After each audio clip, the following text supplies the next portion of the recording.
Sweetwater Valley Farm has a buzz phrase: cheese, cows, and wows. It sums up the marketing plan here. 1,000 cattle and some hard-working people making sure they're productive.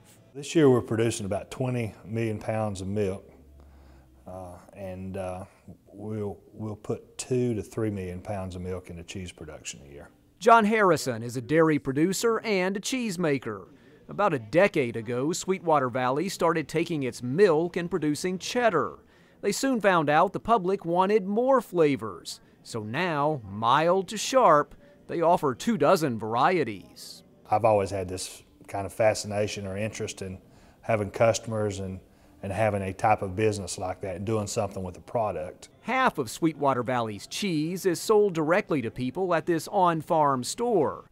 Also, customers can look through a window and see cheese being sliced and packaged. Harrison says if people take time to visit, he wants them to learn something. Well, I think as dairy farmers, we've got to do a better job telling the public what we do. I think there's this desire, I think the public has a desire to know where their food comes from and how it's produced. This barn doubles as an information center about dairy farming. Called the Udder Story, 40,000 people visited in its first year.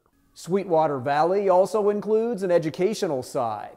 The lesson taught here is about how the dairy industry helps feed the world and how this farm contributes to both the local and global economies. Everybody wants a local supply of milk because the closer you have, the better quality. Dr. Gina Pighetti of UT Ag Research wants to see farms like Sweetwater Valley do well because we need a thriving dairy industry in Tennessee.